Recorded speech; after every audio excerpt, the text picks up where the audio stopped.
Good day everyone. I'm Joanne L. de los Reyes from Victoria Cluster Section B. Our topic is about lesson design and teaching listening. What is the meaning of lesson plan? A lesson plan is a detailed description of the instructional strategies and learning activities to be prepared during the teaching or learning process. It serves as a guide that the teacher uses every day to determine how the student will learn, how the lesson will be taught, as well as how the learning process will be evaluated. Teaching and listening. Listening skills are vital for your learners. Of the first skills, listening is by far the most frequently used. I know that all of you already know the different macro skill in communication, which are the listening, speaking, reading, and writing. We usually learn to listen first, and beginners, especially non-literate ones, should be given more listening practice. Good listening lesson go beyond the listening task itself with related activities before and after the listening. So we have the basic structure. So the basic structure will be discussed Sir Roland Salva. That's all. Thank you. Everyone, I am Mr. Robin Salva and I am from Victoria Cluster. So before we start, let us have a recall from the previous discussion, which is all about the four different macro skills communication. So, of course, na-discuss din doon na ang teaching listening daw ang pinakamadalas magamit when it comes in teaching. So, the four different macro skills communication are the following: the listening, speaking, the reading, and writing. So, my discussion is all about the three basic structures of listening lesson. So, here are the basic structure. The number one is the before listening or yung bago makinig, yung ating mga learners. So, prepare your learners by introducing the topic and finding out what they already know about it. And a good way to do this is to have brainstorming sessions and some discussion lesson related to the topic, and provide any necessary background information and new vocabulary that they will need to or that they will need for the listening activity. The second one, basic structure of listening skills or listening lesson is the during listening, or ito yung habang nakikinig ng ating mga learners. So, be specific about uh, what students needs to listen for. So, they can listen for selected details or general content, or for an emotional tone such as happy, uh, surprised, or angry. So, the third basic structure of a listening lesson is the after listening, or ito yung pagkatapos ng pakikinig ng ating mga learners. So, finish with an activity to extend the topic and help student remember a new vocabulary. So, this could be discussion or group or a project or a writing task or a game, and etc. So, that's it. So, the next discussion will be the detailed lesson plan in teaching listening. So, the topic will be listening for different intonation pattern to construct meaning. So, it will be discussed by the second reporter, or the second uh, discussion. So, that concludes my report, and hope and have a nice day, everyone. Good morning, everyone. I'm Nimpa M. Baha from Victoria Class about detailed lesson in teaching listening. The topic is all about listening to different intonation patterns. Objectives: at the end of the 45-minute English class, the students are expected to listen to discriminate precisely between intonation patterns used in speeches. They need to train their ears to identify the different patterns and understand their meaning and purpose. Kailangan nilang sanayin ang kanilang mga tenga upang makilala ang iba't ibang mga pattern at nang maunawaan ang kanilang kahulugan at layunin. The second is listen to point out implication in speeches.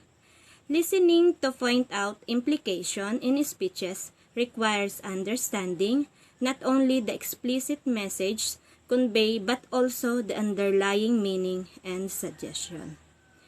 Ang pakikinig daw upang ituro ang mga implikasyon sa mga talumpati ay nangangailangan ng pangunawa, hindi lamang sa mga tahasang mensaheng inihahatid, kundi pati na rin sa pinagbabatayan ng mga kahulugan. Ang last ay respond to speeches according to manner of its delivery. When responding to speeches based on the manner of their delivery, there are several aspects to consider. These include the speaker's tone, body, language, vocal delivery, and overall stage presence. Kapag tumutugon sa mga talumpati, batay sa paraan ng kanilang paghahatid, mayroong ilang mga aspeto na dapat isalang-alang, katulad na tono ng pagsasalita, katawan, wika, paghahatid ng boses at pangkalahatang presensya sa entablado. Yun lamang po. Ang sunod pong reporter ng subject matter ay si Miss Linlin Sol. Thank you po. Good day everyone. I'm Linlin Sol from Victoria Cluster, and this is the continuation about the lesson plan, and my part is about the subject matter in lesson plan. We have three subject matter in lesson plan. First is input or content. This is a recognizing information, intonation patterns and decoding meaning through listening to intonation patterns. And the second one is references, like Philippine secondary schools learning competency, mythology, and TESOL by Long, Michael H., and Richard Jack C. This is the one sample of reference. And the third is instructional materials like flashcard, activity sheets, and hard boards. Good day, Ma'am Doris. Good day, classmates. I am Rachel A. Reyes, and I am from Victoria Cluster. And I am going to discuss about pre-listening. Pre-listening activities in a detailed lesson plan are designed to prepare students for the main listening task. These activities aim to activate prior knowledge, introduce vocabulary, set the context, or generate interest in the listening material. They can include discussions, predictions, brainstorming, or even watching a short video related to the topic. Pre-listening activities help students focus, understand, and engage more effectively with the upcoming listening task. Here is my example for pre-listening.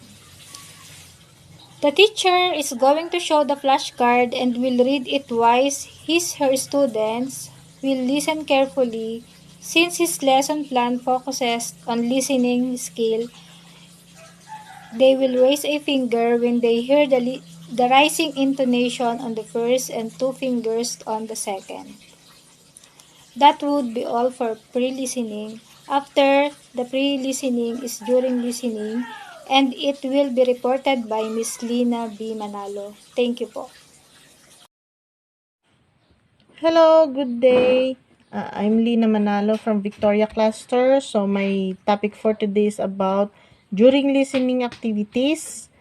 or while listening activities. So during the listening task, incorporate activities that encourage active engagement and comprehension.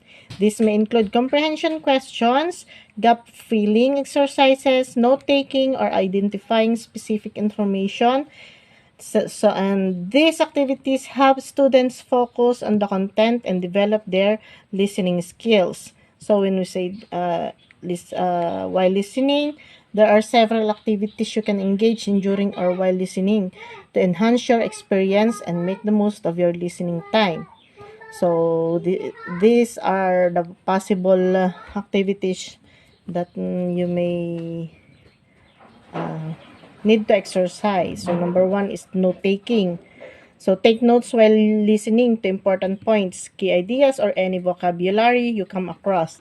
This can help you retain information and review it later. So second, reflection and summarization. Pause periodically to reflect on what you have heard and try to summarize the main points or key takeaways. This can help deepen your understanding and retention of the content. So the third, discussion or conversation. Engage in a discussion or conversation with others who are also listening to the same content. Share your thoughts, ask questions, and exchange ideas to gain different perspectives. So, pang-apat, language practice. Use the listening material as an opportunity to practice your language skills. Repeat phrases or sentences out loud, mimic the pronunciation, or try to translate the content into your native language. So, panglima, multitasking. If the listening material allows, you can engage in light multitasking activities such as household chores, exercising, or commuting while listening. This allows you to make productive use of your time. 6. Visualization. So, visualize the content of the listening material in your mind. Imagine the scenes, characters, or concepts being described to enhance your comprehension and engagement. 7. Strategies. Creative activities is engage in creative activities that can be done simultaneously while listening, such as drawing, painting, knitting, or crafting. This allows you to tap into your creative side while enjoying the audio content. Number 8, mindfulness or relaxation. Use the listening experience as a moment of relaxation or mindfulness. Find a quiet space, close your eyes, and immerse yourself in the audio, focusing on the sounds and sensations. Remember, the choice of activity will depend on your personal preferences, the nature of the listening material, and the environment you're in. Feel free to experiment with different activities to find what works best for you and enhances your overall listening experience. So that would be all. Thank you. My name is Roda Di Mabunga, Victoria Cluster. My topic is post listening. Post listening or after listening storm, the student will not every door at will go on an activity as instructed by their teachers. In short, this lesson plan show different activities which will be done. My name is Ruby Del Mundo, Victoria Cluster, Section B. For the topic today is assignment. Is assignment piece of academic work or task. It provides opportunity for students to learn, practice, and demonstrate they have achieved the learning goals. It provides the evidence for the teacher that the student have achieved the goals assignment. Assignment can focus on product as output, research, report, and design. For the assignment is indicated there it and vary according to teacher on plan of lesson the next day. I hope you learned something from our topic lesson design and teaching listening. Thank you.